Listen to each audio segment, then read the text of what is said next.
한때 유행어였던 1등만 기억하는 더러운 세상이라고 하는 말이 있습니다. 우리가 살고 있는 이 세상은 예쁘고 재능 있고 예능 있는 연예인에게만 스포트라이트가 집중되어 있습니다. 그리고 금메달을 딴 선수에게만 모든 관심이 집중됩니다.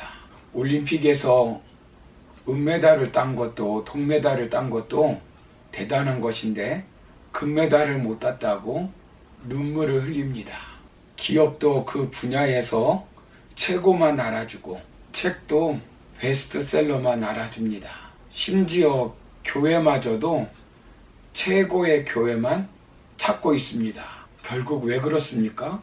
최고의 자리가 최고로 섬김을 받을 수 있다고 생각하기 때문입니다.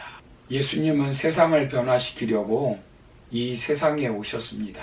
죽음을 삶으로, 죄악의 문화를 의로운 문화로, 노예의 삶을 자유의 삶으로, 불행한 세상을 행복한 세상으로 바꾸기 위해서 이 세상에 오셨습니다. 예수님을 믿는 우리도 세상을 변화시키는 삶을 살아야 합니다. 오늘부터 세상을 변화시키는 성도의 삶에 대해서 살펴보려고 합니다. 성도는 세상에서 어떻게 살아야 하는가 하는 것입니다. 우리가 세상에서 어떻게 사느냐에 따라서 세상이 변화될 수도 있고 그렇지 않을 수도 있습니다. 예수님은 우리가 세상을 변화시키는 삶을 살기를 원하십니다. 그렇다면 우리가 세상을 변화시키기 위해서 어떤 삶을 살아야 될까요? 먼저는 예수님처럼 인생의 목적을 섬김에 두어야 합니다. 본문 28절을 보시면 인자가 온 것은 섬김을 받으려 함이 아니라 도리어 섬기려 하고 자기 목숨을 많은 사람의 대속물로 주려 함이니라고 말씀합니다. 예수님이 이 땅에 오신 이유가 무엇이라고 말씀합니까? 섬기러 오셨다는 것입니다. 본문에서 예수님은 이 땅에 오신 목적을 분명히 말씀하고 있습니다. 그런데 제자들이 예수님을 따르는 목적이 무엇입니까? 섬김을 받기 위한 것입니다. 그들은 예수님을 정치적인 메시아로 생각하여 예수님이 혁명을 일으켜 지상의 메시아 왕국을 건설하면 자신들의 지위를 보장받고 싶어 했습니다. 권력을 잡고 싶었습니다. 섬김을 받는 자리에 오르고 싶었습니다. 어느 날 야고보와 요한의 어머니가 예수님께 와서 청탁을 하였습니다. 이분은 육신적으로는 예수님의 이모입니다. 그러니까 야고보와 요한은 예수님과 이종 사촌지간입니다. 아들들을 데리고 예수님께 요청합니다. 그날따라 절을 하며 요구하는 것입니다. 그래서 예수님이 이상하여 무엇을 요구하느냐 물었습니다. 그때 나의 이 두 아들을 주의 나라에서 하나는 주의 우편에 하나는 주의 좌편에 앉게 하소서라고 요청합니다. 예수님이 왕이 되면 좌의정, 우의정 되게 해달라고 요구하는 것입니다. 이것은 야고보와 요한의 어머니의 청만 아니었습니다. 요한과 야고보가 예수님께 간청하였습니다. 마가복음 10장 35절을 보시면 세베대의 아들 야고보와 요한이 주께 나와 여짜오되 선생님이여 무엇이든지 우리가 구하는 바를 우리에게 하여 주시기를 원하옵나이다 라고 말씀합니다. 이것을 지켜본 제자들이 무엇이라고 말합니까? 본문 24절을 보시면 열 제자가 듣고 그 두 형제에 대하여 분이 여기거늘 이렇게 말씀합니다.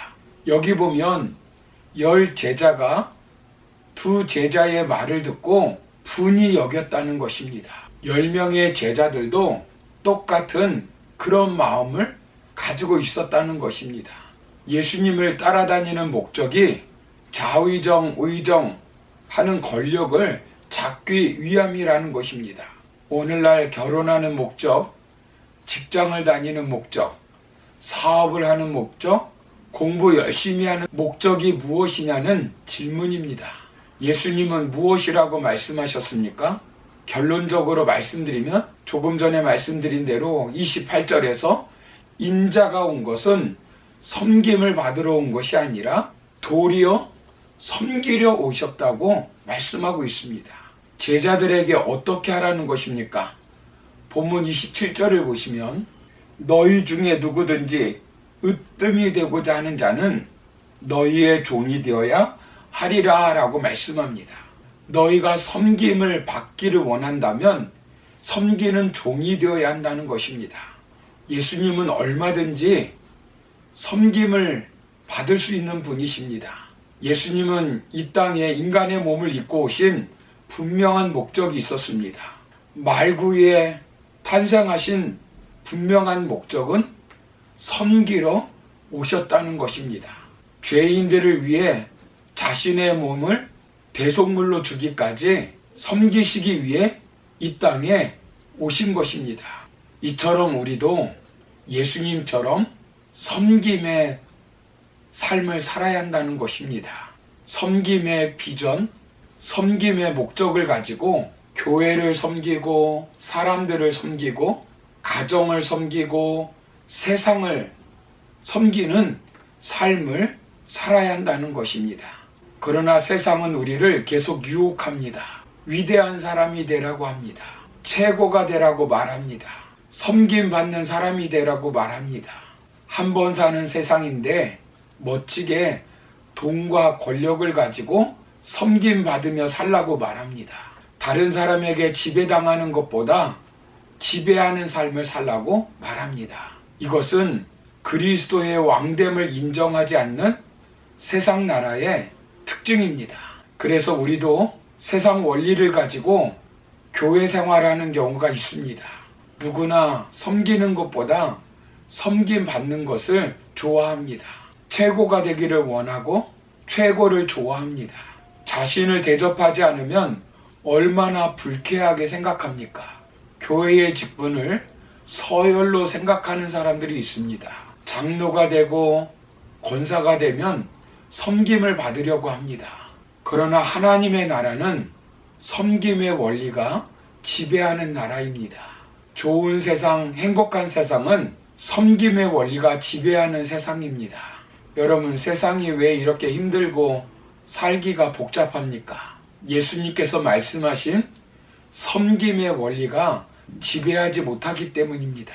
우리나라 정치가 왜 낙후되어 있습니까? 섬김의 정치를 하지 않기 때문입니다. 이제 우리 정치도 섬김의 정치로 거듭나야 합니다.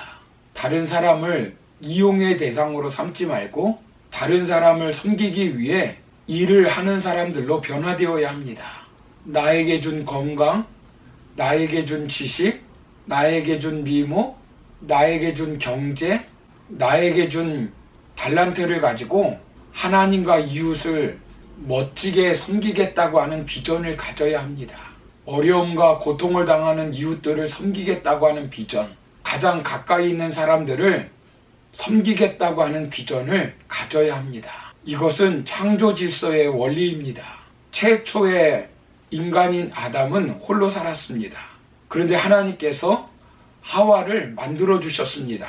그 이유가 무엇일까요? 왜 만들어 주었습니까? 다른 이유가 없습니다. 창세기 2장 18절을 보시면 여호와 하나님이 가라사대 사람의 독처하는 것이 좋지 못하니 내가 그를 위하여 돕는 배필을 지으리라 하시니라 라고 말씀합니다. 그리고 20절에 보시면 아담이 돕는 배필이 없으므로 이렇게 말씀합니다. 아담에게 하와를 만들어 주신 이유는 도와주라고, 즉 섬기라고 만들어 주셨다는 것입니다.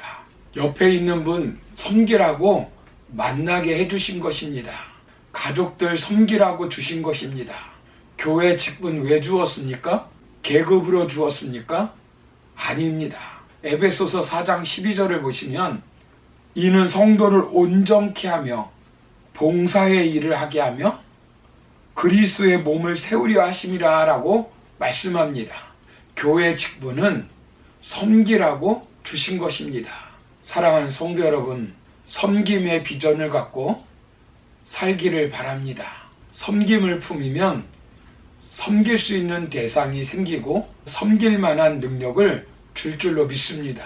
나의 섬김이 무슨 영향력이 있겠느냐라고 생각할 수 있습니다. 그러나 나의 작은 섬김의 삶이 내 삶의 현장을 변화시키고 그리스도의 빛으로 온 세상을 밝히는 것입니다. 그러므로 새해를 맞이하여 예수님처럼 인생의 목적을 섬김에 두고 삶으로 우리 삶의 현장에 변화를 시키고 세상을 변화시키며 하나님의 나라를 세우며 살아가는 우리 모두가 되기를 주의 이름으로 축원합니다. 감사합니다.